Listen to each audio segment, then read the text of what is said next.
So this is the first time we're covering AC/DC in the podcast. This album, Highway to Hell, comes in at number 97 on Best Ever Albums in the 1970s, number 8 in 1979, number 387 of all time. It did not make Rolling Stone's list, although initially, when Rolling Stone came out with their first their top 500 list in 2003, it was number 199. Fell down one slot to 200 in 2003, and then got just the boot here in, was it 2020 or 2019, whenever the new updated Rolling Stone list came out. So the album was recorded from December 78 through April 79, and it was released on July 27th, 1979.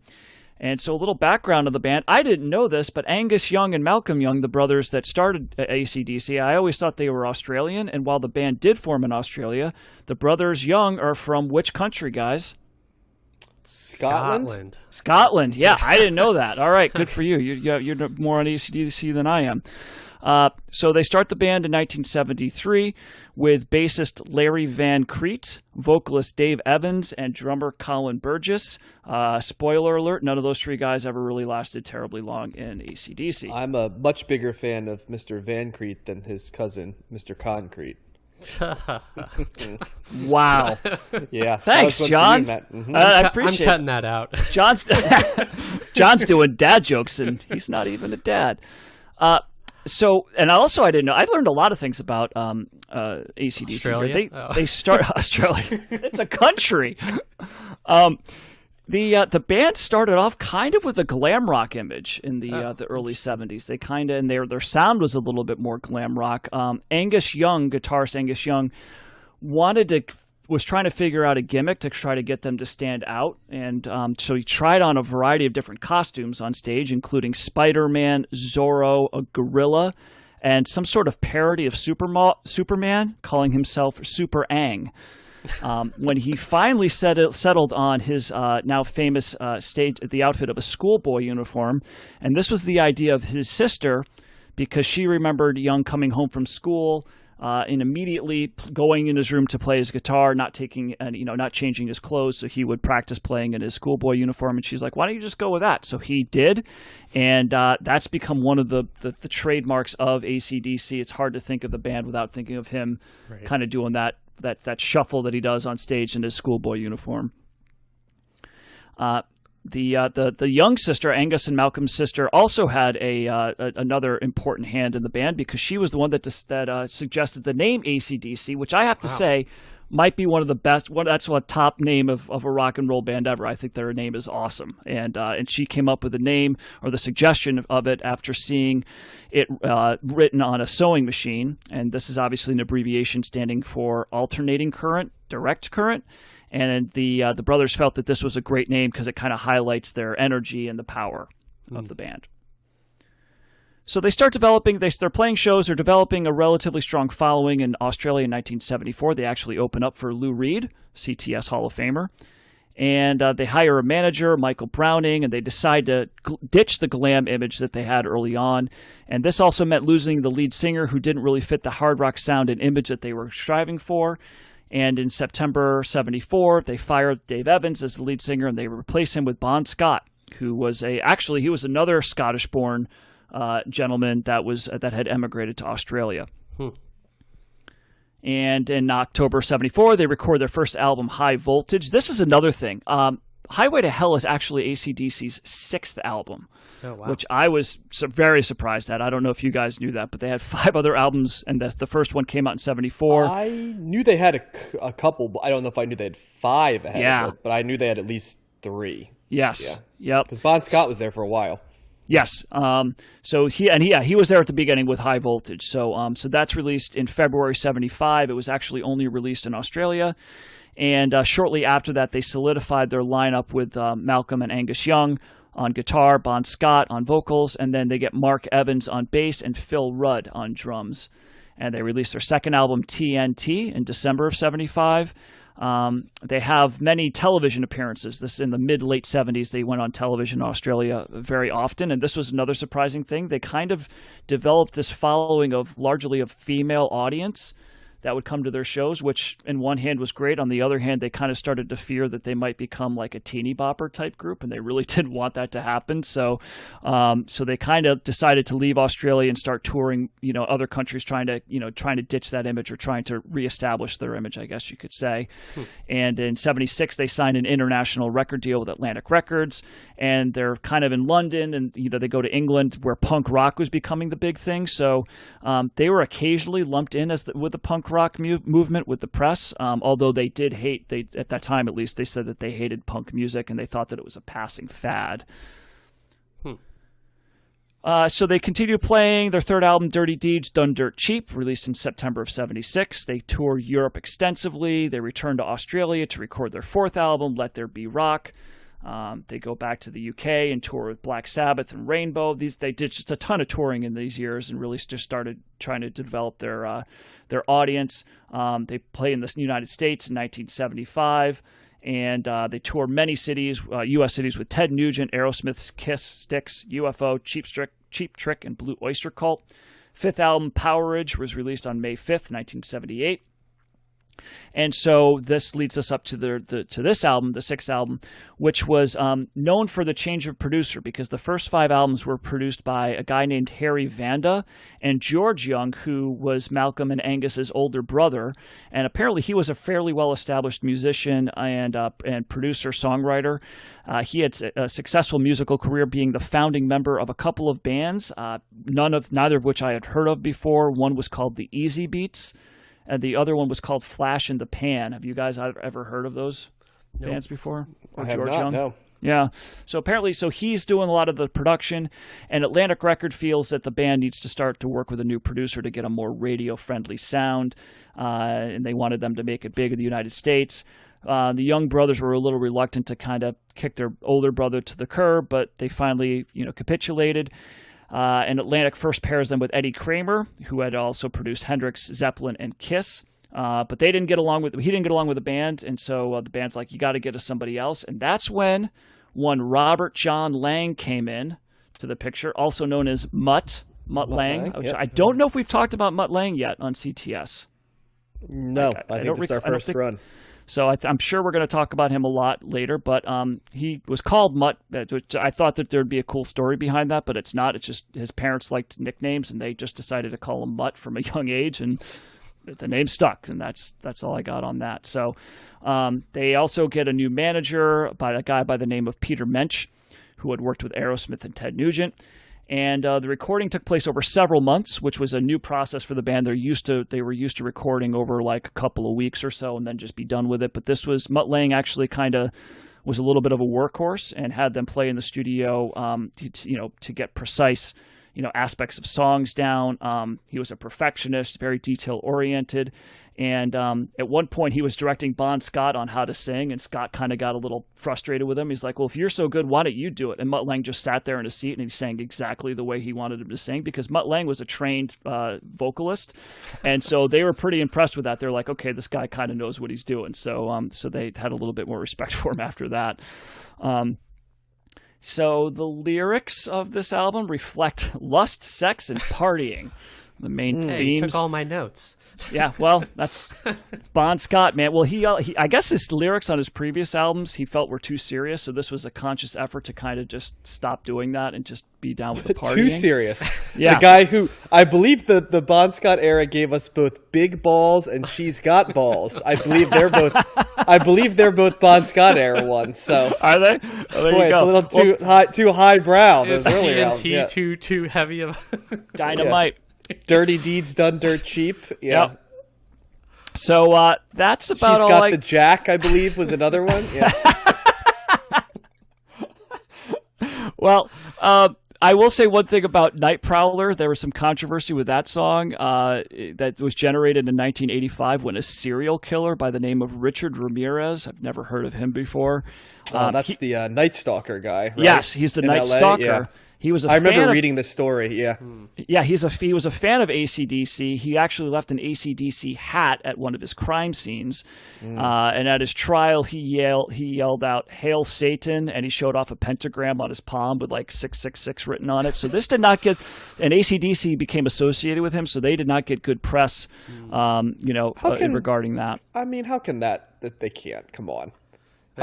Media's always looking for scapegoats. And, yeah, know, totally. Man. Like, oh, we made this album 6 years in advance of this crazy guy killing people. Yeah.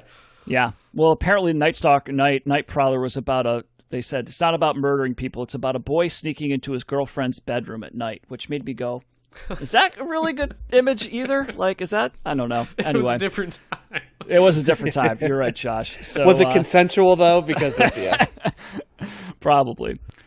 This album sold over 7 billion copies. It's their first record to crack the top 100 in the U.S., eventually reaching number 17. And it's kind of what their big breakthrough was to popularity. So we're going to start with John, and I'm looking forward to John tell us why this album kicks ass so much. Yeah, AC/DC is an interesting one for me because AC/DC, I can always tell the difference between the Bon Scott era and the Brian Johnson era. Brian Johnson comes on the next one. Highway to Hell is his first one. But the Bon Scott era... Back in Black is his first one, you mean? That's what I said. Yeah. I misspoke. You said Highway to Hell? Yeah. This is Highway to Hell. Obviously, this is Bon Scott's last one. Like, did he drinks himself to death right after this album? Very shortly after this. Yep. Yeah. So this is the last one with him. But as much as you mentioned that they don't like punk music, this doesn't sound like punk. But I always thought the Bon Scott era had more of like the feel and the vibe of a punk band, whereas when Brian Johnson came in, they got real soaring and they kind of fit the era of more, once again, they don't sound like hair metal, but they had an energy that felt like hair metal, through the 80s, especially as they moved on in the 80s when they did like Money Talks and Thunderstruck and stuff. Those are things that, and to me, those type songs sound very different than the Bon Scott era, which sounds sort of dirtier.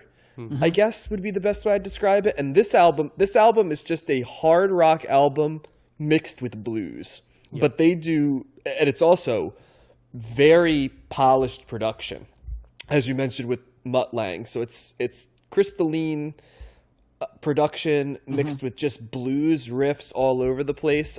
Everybody's plays loud, plays blues riffs, is perfectly perfunctory.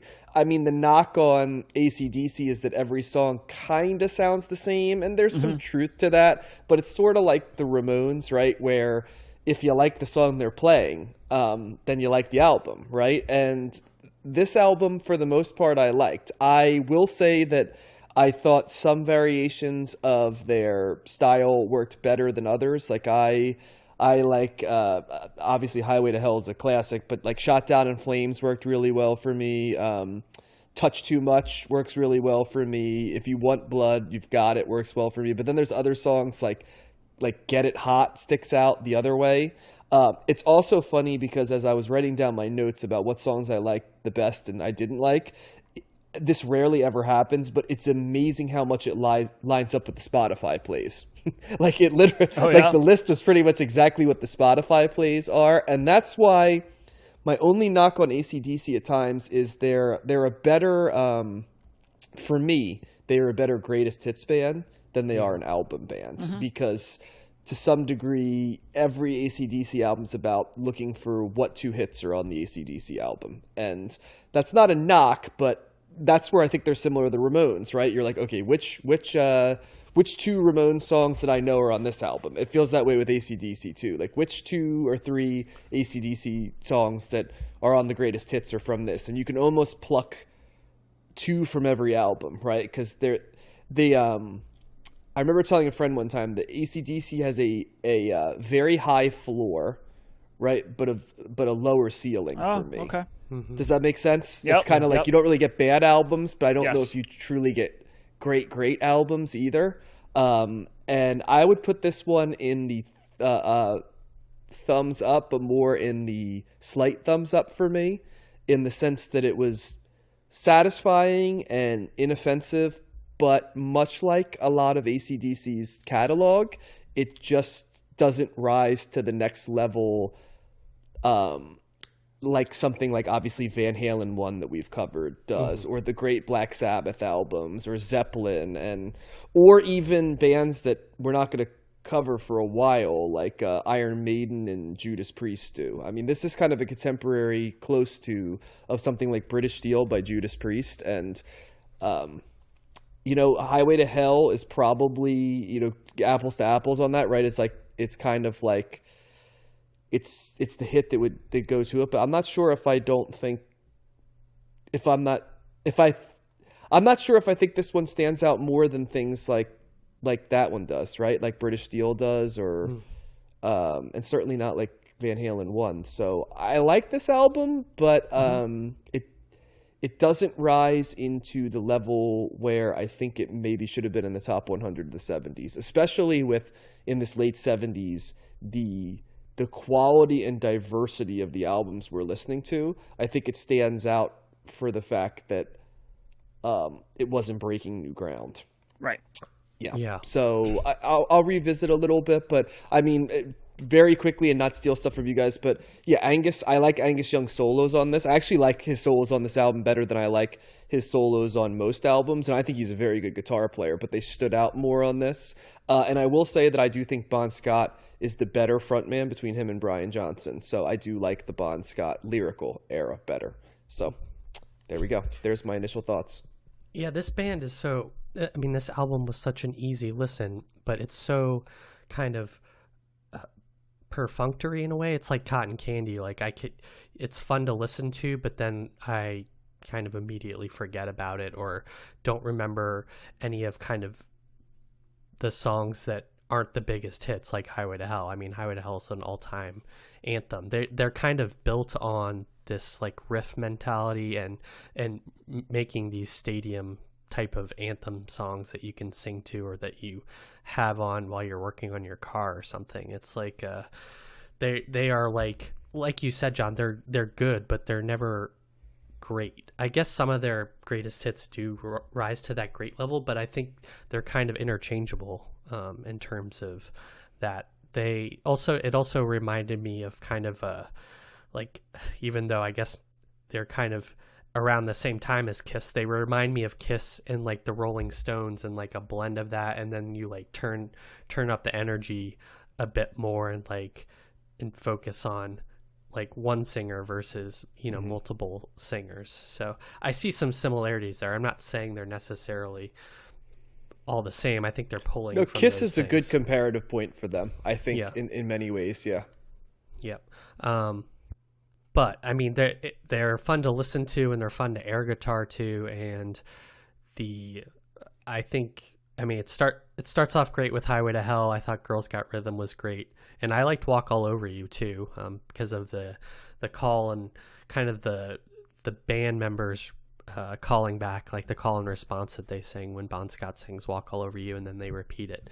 I thought that was good. They do try and I don't know how much they mix it up here. The themes, like you said, Matt, are kind of all the same around the thing. They're definitely tongue-in-cheek with their lyrics. In Touch Too Much, there was a lyric about the body of Venus with arms, which I thought was hilarious. And then at the end of Night Prowler, he makes a Mork and Mindy reference. So I guess that's just a testament to how popular Mork and Mindy was. They probably got 50 million viewers an episode or something too. I made a note that Walk Over You sounds like Running Down a Dream guitar-wise. I thought that too. Did you not think? I was like this, and even Mutt Lange's production sounds like Tom Petty production. We haven't done so it was amazing. I was like, wow, they're like a different genre, but like the production is very I think it was similar. that one. I definitely remember hearing like that sounds like a little bit of a Tom Petty riff. It's Walk All Over You for sure. Yeah, the opening to Highway to Hell kind of reminds me of All Right Now by Free as well. The beginning of that, I can sometimes get them mixed up in my head. So yeah, this is never gonna rise to the level of some of the other bands that we listen to, but it's a band that's fun to put on a playlist. It's a band that's great to work out to, and I think there's a place for bands like that in the musical ecosystem, so I enjoy them. And to follow up before I kick it to Matt, Get It Hot, Josh, does sound like a Kiss song. Okay, it sounds exactly like a Kiss song. Yeah. Yeah. Yep. So that's so some of the things that you guys have been mentioning, there are tangential throwbacks to things that we've covered or know that come later. Yeah. So yeah, I like this album. I pretty much agree with a lot of things that you guys are saying. It's very much in its lane. It's like and it's an AC/DC album, right? They're not a band that's going to really deviate too much from their formula, whether you might be able to pinpoint some differences between the Bon Scott era and the Brian, Johnson era, but it's very much still an AC/DC, guitar driven, a kind of like staccato, similar beats throughout the songs, and that's kind of what they do. How much they talk about screwing, Matt, is really when the Brian Johnson era is much more like Thunderstruck and, bigger ideas, whereas this is a lot more like Love Hungry Man and beating around the bush, touch too much. That's kind of the feel, Love Hungry Man was, Angus Young was asked in an interview years later, which song that they did that was his least favorite. And he said Love Hungry Man was he's like, I must have written that after a bad night of pizza or something like that. He's just, and that's actually probably my least favorite song on this album. But I don't know. I see what you guys are saying, but like AC/DC to me is they've got there's a certain aspect of the way that they do rock and roll that makes you go, this is like a great rock and roll band, just like and the production here is really good. I think that there's definitely something to be said for that. I don't really know many of their albums. I do know Back in Black, but the ones before this, I know some of the songs, but I don't know the albums, so I can't really compare the production with this to them. I'm sure that this is much crisper and more pristine with Mutt Lange. So the sound, it sounds great, right? And there's just great riffs. This is just slathered with really good guitar riffs. Some of them can sound a little similar in certain songs, but if you just let it be what it is, it's a really fun album. And I don't necessarily know if it needs to rewrite the playbook or anything like that, but it's just they do this type of rock in a way that really I think could be labeled as kind of generic 70s hard rock, but I don't find it. I find it AC/DC. You know what I mean? It's like there's something distinct about their sound that takes it a level above a generic rock type sound. And so I think that that's kind of interesting because it could be very easy for something like this to fall under that category for me. But I don't really get generic when I hear AC/DC for some reason, the way that I might other 70s hard rock bands. So I think that that's kind of interesting. And I don't know. I didn't really get that feeling. So what would be a band that comes to mind when you think of generic 70s rock? Generic 70s rock is more of like sometimes I view Kiss as being like not their stage antics, but like their some of their songs, like not the really good Kiss songs, but Kiss to me has a number of songs that we heard on that live album that were just like, and I can't think of the names right now. I only listened to it once, but it seems kind of just they seem a little bit more generic. A band like I don't know, man. Can you be generic if you wrote like Strutter and Deuce? No, those not those songs. I didn't. No. They're when Kiss hits, they hit. But they had a number of songs on that album that struck me as generic. A band like Foreigner is more of a generic, rock band. Kind of some of the AOR stuff that we've done. Air Supply. Yeah, I don't know if I know a ton of Air Supply. Okay. They seem but this is just, it's very basic, right? And I think that that's something that happens when I say something's generic, it's part of what you're saying is that it's basic. And that's what this is, but it's also, I don't know, to me, AC/DC kind of has their own sound. So I liked it. It was a fun listen, and it'll be interesting to kind of listen to Back in Black again, because I do know that album. That's got some classic songs on it. But some of the when I was doing some of the research here, some of the people, there are people out there that say this is the greatest rock and roll band of all time. Like that people label them like this, and I certainly wouldn't go that far. But there is something about them that's got like this timeless thing, that they were able to kind of. After Back in Black, they kind of, they fell off a bit. They didn't really do a ton of album sales. And then they came back in the 90s with like, the Razor's Edge and Thunderstruck, and people still like, they sell out, theater, amphitheaters and Yeah. stuff like that. They have a younger following as well. So there's something that's kind of, crosses generations with them as well. So I'm thumbs up on it. It's certainly not one of my favorite albums, but I figure, I agree, Josh, it's an easy listen. It does kind of stay in its lane, but I still felt that a lot of the riffs were strong enough to keep me interested throughout the majority of the album. So yeah, thumbs up for me on this. Yeah, I think ultimately there's not a lot of depth to the band, or not a lot critically that I can kind of dig into. They are just kind of an enjoyable band. Which is good. The biggest thing I said, they have great riffs. Like that's easily my biggest. And I think Bon Scott's got a great voice. I think Brian Johnson's got a great voice too. And even though they're different, there's still similarities between them. But they've got a formula that works really well for them, I think.